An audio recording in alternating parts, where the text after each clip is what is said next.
Welcome to the Books and Martinis podcast. I'm Priya. And I'm Mercy. And this is your go-to book podcast, where we lift, empower, and spotlight authors. Grab your martini and follow along. And don't forget to like, follow, and subscribe. What's up, everyone? Welcome to our podcast. I'm Priya. And I'm Mercy. Hi, Priya. How are you? Good. How you doing? Very good. Very good. Excited about today. Yes. I love this beautiful book because today we are featuring this amazing author, Gretchen Schreiber, for our latest Books and Martinis episode. And this book, oh my God, Ellie Haycock is totally normal. First of all, the title, Gretchen. I love the title. It's like perfect. And the story was lovely. So yeah, and we're so excited to find out from you what the process was like and the story behind the story. So why don't we before we go any further, let me show you how beautiful this is right here. The little note that she has. Are we name dropping? She might know a thing or two about books. A little Miss Reese Witherspoon. Okay, so our listeners, so we have viewers on YouTube and we have listeners in podcast land that don't know what Mercy's pointing to. There's a quote on the front cover of Gretchen's book that says, "Told with sparkling wit and endless charm, I fell in love with Ellie Haycock. I think you will too. Either way, she's totally fine." Reese Witherspoon. Yes. Y'all. That is fantastic. Reese, congrats on that, by the way. Thank you. Absolutely. Absolutely. So, while we kick it off, why don't you tell everybody a little bit about yourself? Yeah. Oh man, the dreaded question. I grew up in Kansas. I thought I was going to be a doctor, and then I wasn't. And then I went into theater, and then I was like, what if I went into film? And then because I was too afraid to go get a MFA in writing, I decided to do a low residency writing program. I was too afraid to apply to that. So I decided to apply to the most prestigious film school in the country instead, because that's going to be easier. And so I moved out to Los Angeles to go to grad school because I ended up getting in, and I was like, well, I guess this fate's telling me like that's the thing, like you gotta go. And so I was like, okay, maybe I'll go do film and TV. So I graduated, and in ever the millennial that I am, there's zero jobs and the worst economy, and just pile on whatever has been blamed to the millennial generation. Aww. And through it all, I always still kept writing. And so I started writing again. I was reading books. I got the opportunity through like a weird, like very Hollywood story of like a friend to their friend to like Reese Witherspoon's company to like interview for a job, which is how I ended up at Reese's book club, where I work by day and write by night. That's the life story. Fantastic. Wait, so you currently work for her book club? Yes. Oh, wow. Okay. Check you out. That connection's not making sense, right? Yes. And so what inspired you to write this book? Did you start the book prior to working for her, or when you were working for her, or how did this come about? So this is your first book? No. This is my fourth book that I've written. Wow. Okay. Congratulations. Excellent. Or like fourth book from my own idea. I did some ghostwriting for a while, and I did 2 additional books and a novella in like the span of 12 weeks. It was a very like, wow. Don't suggest it because it's like a crash course and just like put your fingers on the keyboard and write as fast as you can. And don't lift them up ever. No, we just got to keep going. There's no looking back. Yeah.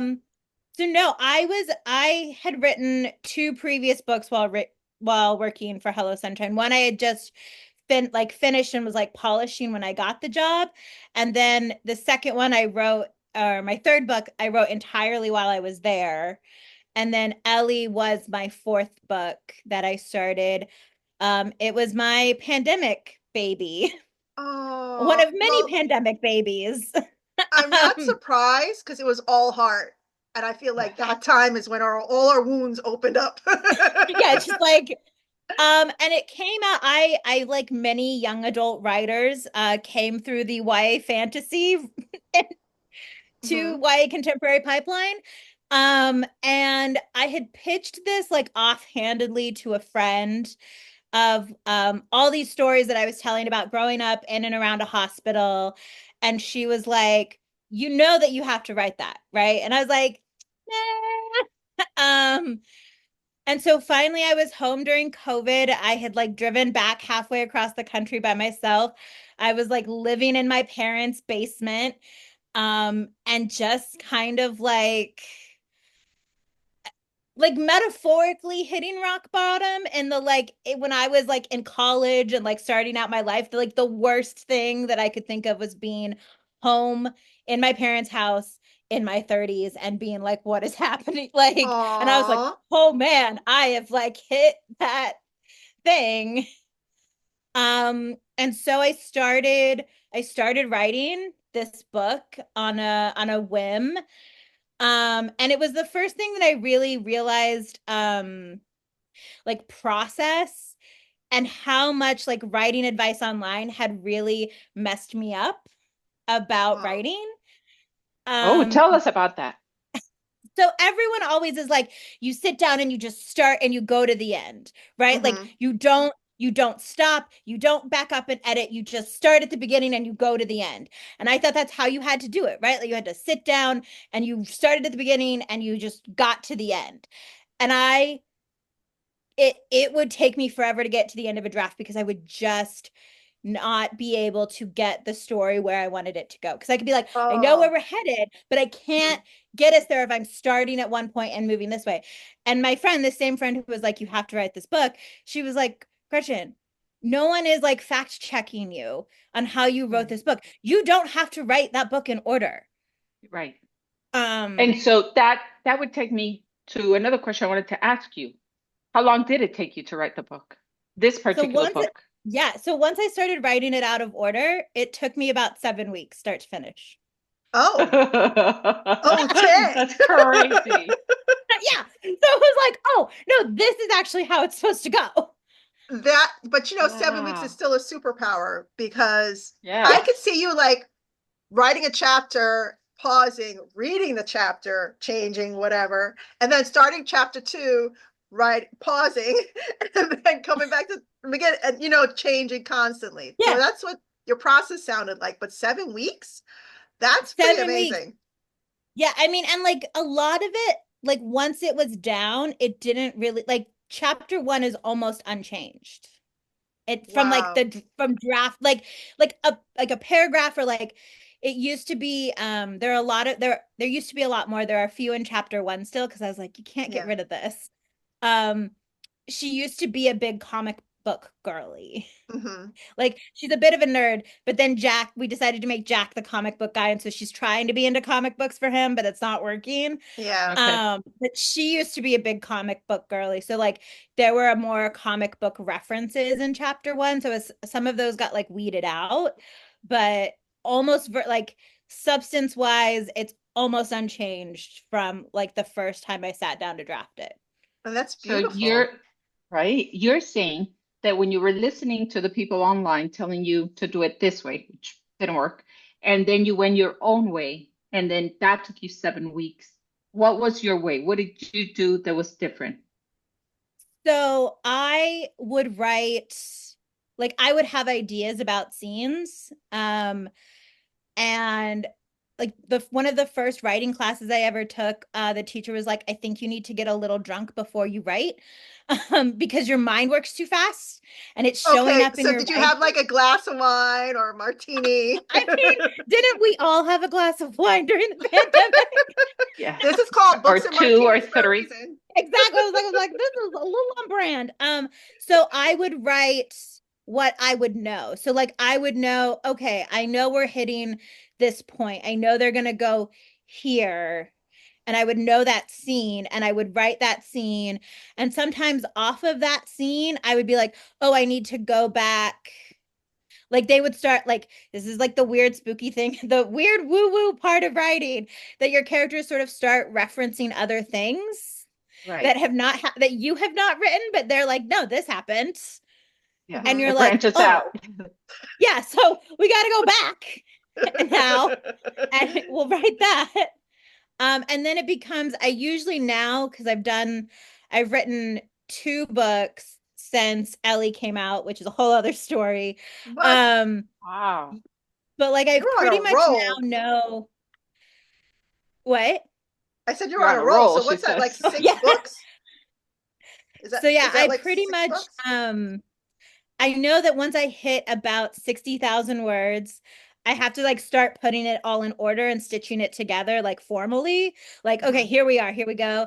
And I know in that process, I'm going to chuck out 20,000 words, which is always a painful moment of like, those 20,000 words gotta go. And then but it will like set up the next like 40,000 words. So I joke that I have to write 100,000 words to get to 80. Right. Oh, wow. How But So it's inspiring. kind of like, how do you even decide what to cut? So this story, Ellie's story was beautiful, like her friendships and all the 2 different lives that she was living, both being sick and then wanting to have a normal life, hence the title. Ellie Haycock is totally normal.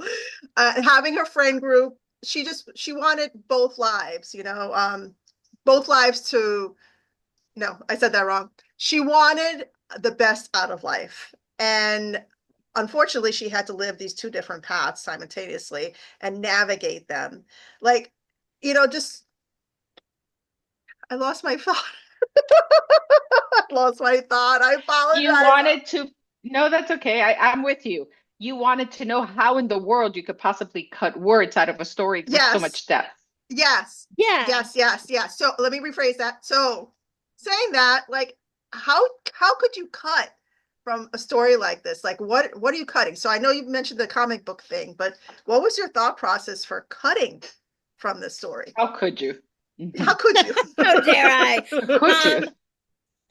I think sometimes what I like, again, I've done this process, like having done this process now 2 more times, looking back on it, like I can tell when I'm like revolving around like the same theme on a scene of like, and you sort of rewrite it and rewrite it trying to find the best version of it, and then you realize, oh, we've had this emotional beat, this emotional moment 3 times. Mhm.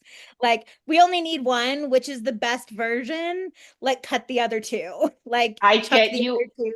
Oh gosh, I get you so much. I'm editing my book now and I keep finding, okay, I already said that. I already said that. And I keep saying it like, Mhm. okay, I get it. I'm telling myself, I get it. I already said that. And then I have, okay, which one sounded best? And then I'll find myself copying and pasting and kind of reading, okay, this one sounds the best. But now where do I put it? Because I had it in 3 different parts. So Mhm. where is it Yep. most relevant, right? Oh, I get you. I get you. And it's So crazy. And what now that you're 6 books in, like 6 books in, and you know so many different authors because of where you're actually working, what is your number one advice to writers? I mean, I think this is, I guess, maybe not surprising. I feel like find your process and then guard it with your life, because I think there's so many people on the internet. And I just had this conversation with a friend who like helps me with some of my social media, and she's like, you should make content like this, and she sent me like some like, and not to throw anybody who makes that content under the bus, it does well, it works for a lot of people, but she was like, you should make content like this of like just sit and write and don't look back and like don't edit until you reach the end. And I was like, I literally cannot make that content because it will make me sick, because that is why I did not finish a book for like a decade. Like I Oh, literally cannot, yeah. like, and if it works for you, that's great. But I really feel that like finding your own process as a writer and what you can tap into is the most crucial point, because that is what's going to like keep refilling your well or keep driving you forward, is that like you can sink into that process really easily. Because I think once people always want to know, how do you write with a day job, like I wrote Ellie with a full-time job during Right. the pandemic. I wrote another book with a full-time job, living on my own with no parents to help me cook or whatever. And I think it is because like once you find that process that is yours, it's so much easier to sink into that writing groove of like, it's not just how do I write the story, but it's like, how do I just get in to that like voice so fast for that like 15 minutes I have here to write or 20 minutes or whatever. And So do you find your find, process. yeah, and I guess your pace, do you find that that you sit every single day from at the evening, like after dinner, I'm going to sit and just do it, for about an hour. I'm just going to sit there and try to work on it Monday through Friday and not touch it Saturday and Sunday? Or did you just go with the flow and kind of, write whenever? I wish I could have a regular practice. I think it would make my life so much easier. But I've found like through trial and error that I can keep up like a daily practice, like 5 days a week, 2 days off, etc., for about 2 weeks. Like I can be at a 2,000 word a day clip for like 2 weeks and then I'm out. Like, and then I'm out for like 4 or 5 days where it's just like I gotta like it's like the brain juice has to like recalibrate. Like Right. some people, I know some writers are like, oh, at the end of turning in a draft, I need to like just like inhale all of the books and all of the media that I need to like refill the creative well. And it's like I need that continuous stream while I'm drafting. And so it's not like a die at the end. It's like a continuous chug Like through. Does that make sense? continually consuming media. Yeah. Yeah. Which I think helps because, like, in my day job, like, some writers will be like, I don't want to read while I'm drafting. And I'm like, I don't have the option. I have to read books for like, I'm reading 3 to 4 Right. books every week. So, like, I don't get to stop. Yeah. Three to That we four were just books talking of, about that. yeah, 3 to 4 books your clients, or 3 to 4 books you're personally reading to fill your well. No, So for I'm work. usually reading, yeah, 3 to 4 books for work and then maybe one and a half on my own. Oh, We wow. were just talking about that because we have three different TBRs. We have our TBR for our book club. We have our Yeah. Yep. TBR for all the authors that we interview. And then we have our TBR for our personal that we want to really read and get to at some Uh-huh. point, which is usually our last one. So we were just talking about that. But I have another question for you. I know I'm bombarding you with questions, but I'm No. fascinated with you. Um, I had an author, well, Priya and I had an author we interviewed, and she had mentioned that every single time she went back to the draft to read it again before actually turning it over to the next person or the next step, she would find herself constantly fixing and fixing and fixing and fixing. And she said at some point you just have to stop. Mm. Do you feel that that's a fact, or do you feel that we keep, polishing it until we feel it's ready to go, or do we just let it go? Um, Asking for a friend. but I think it's yes and no. For me, I like to say I go until I like you're always like to me because I've been a reader longer obviously than I've been a writer. You can feel when it's like it's close but it's almost like that fine grade, like I can feel there's something somewhere that's just not smooth enough, but God help me if I can find where I need to run the sandpaper or the WD-40 to make it less squeaky. Um Right. and that's usually when I know I've got to hand it over.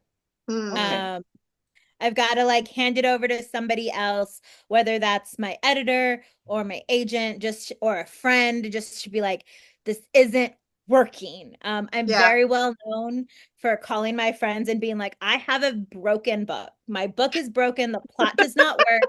And they're like, lay it on me. And I explain the book, and they're like, you don't have a plot problem. And I'm like, I have a plot problem.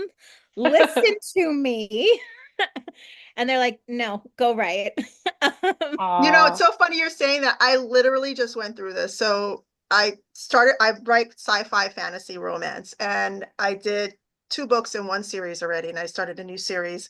None of it's published yet because book one, I wanted to get it. I kept on doing passes, like editing passes, like my own, like I wanted to get it perfect for myself before I handed it over to an editor. And this summer I was like, okay, I'm doing the last pass. My brain was broken. And I Yeah. was trying I was so trying, but my brain was broken. And I was like, that's it. I got it. Hands off the wheel. I can't do this anymore. I got to just move on to the next I would book. get those phone calls. That's it. I'm done with this. It's over.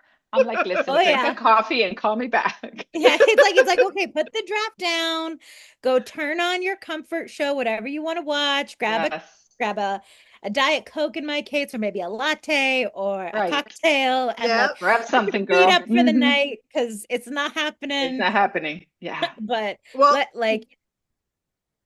yeah, sorry, go ahead. Sometimes letting it go for an evening is like, oh, or if I'm stuck on something, I used to do puzzles, because I would say it's like a physical manifestation of a like internal problem of like, I can literally like sit and put things together, which is like unlocking something. Like I'll just put on my like book playlist and like light my book candle because I'm weird and woo-woo like that.